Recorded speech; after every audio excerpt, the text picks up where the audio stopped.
Hi, this is David Coe with Freedom Growth, where we help our clients invest in real estate passively using their IRAs and 401ks. In a minute, I'm going to introduce you to a friend of mine, Christina Suter, with Ground Level Consulting. Christina is a real estate investment advisor, mentor, and coach, and she helps her clients build, manage, and optimize all kinds of real estate portfolios. Christina also runs a for-investor, by-investor group, or FIBI, based out of Pasadena. And at Christina's FIBI group, they focus on real estate and the different macroeconomic factors that will affect someone's real estate portfolio. Welcome, Christina. Thank you, David. It's good to be here. Glad to have you here. So why don't you start off by telling us a little bit about your experience as an investor? Wonderful question. Let me tell you, I started at 17. 17? 17. Wow. I've been investing for over 20 years. So I definitely have invested in single family, multifamily, flips, lot splits, condo conversions. I've done a variety of stuff, all on the residential side. Oh, great.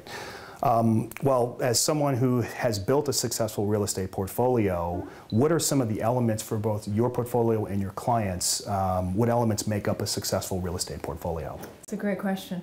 I find that really the things that I go for in an efficient portfolio is I want some solid cash flow, I want some kind of sense of appreciation, and I want diversification. I want to have it diversified between active investments, passive investments, as well as maybe across territories. I've invested all the way from Hawaii to Washington, D.C. So those are basic things. But then there's one other element that I'm well aware of, having done this for so many years and from working with all the clients I've worked with, the personality. The personality of the client and of myself really dictates whether or not that's going to be a good investment for me. Am I going to enjoy my portfolio? Am I going to be able to run it efficiently? What's my talents and what's my personality? Otherwise, I don't sleep well at night. Very good advice. You mentioned kind of a range of both active and passive investors, but most of the people watching this video will be passive investors.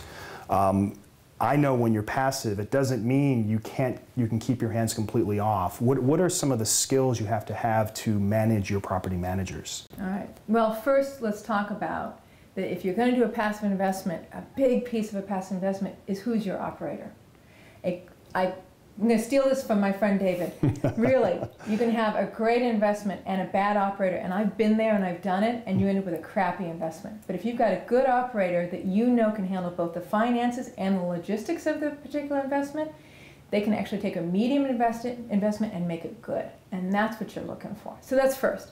Then there's just if you're going to be an active investor, if you're going to have a portfolio where you're actually going to have apartment buildings or office buildings, real straightforward, here's my suggestion. Every Monday you send out an email to your manager.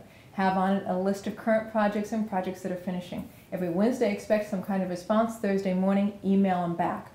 That way you have a real set response. They're used to you being actively involved in the building without you ever actually having to show up every week.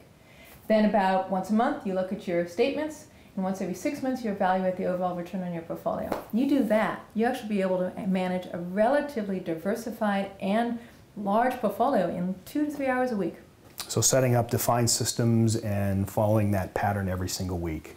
Very good. In and out, yep. Very good. Well, for newbies that are just getting started, you know, I know there's a lot of obvious things they look at, but there's probably some not so obvious things that they should be considering before they start investing and building a portfolio. What are some of the not obvious things they should be looking out for? Well, the first thing that I always suggest, which I did spend some time doing after, but only a couple years into my investing, education, education, education, education. Real estate, it's usually location, location, location, but as a newbie, it's education. You really want to understand what are you investing in, what's the return on that investment, and what does a good operator even look like? So education to me is first. Then, you know, you got some other things down from there. So let's just start with that one. Very good, very good. All right, one last question for you. Okay. I know you've never made any mistakes. I know I certainly have made no mistakes in real estate investing, but what are some of the most common mistakes that you've seen from people, both experienced and inexperienced investors that are investing in real estate? All right, I love that question. Thank you for that. You're welcome. One of the common things that I see is people take all their cash and they put it in 1 or 2 or 3 investments and they have no cash reserves. Every once in a while, a real estate investment goes awry and there's nothing you can do about that. The second thing that I see people do is, and I've learned this through the School of Hard Knocks, never have more than 1/3 of your net worth in any one investment. You don't really want an investment going straight on you that you have 50% of your money in. Trust me, I've been there. You don't want. So always 1/3. Also, if you're going to do passive investments, consider having 1/10 or even less in any one passive investment. So there's that. Now, there's one more, which is the one that I find is really important and where I spend a lot of time with my clients on. Is your real estate running you, or are you running your real estate? We put all this money in as investors. We actively look to have our portfolio support our life and our lifestyle and our mortgage and our rent and whatever.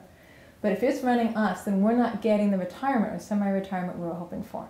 So the thing that you want to do is just implement that system I talked about, so that you get some distance between the chaos of your real estate and be able to have the lifestyle that you supposedly are looking for and are choosing to be as an investor. Very good. Well, thank you very much for coming by today and sharing your knowledge with all of us. Sure.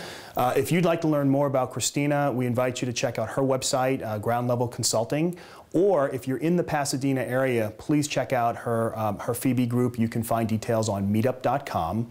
And then, of course, if you'd like to see some of the investment opportunities we have on our website, please check out the Investment Opportunity tab on freedomgrowth.com. Thank you very much.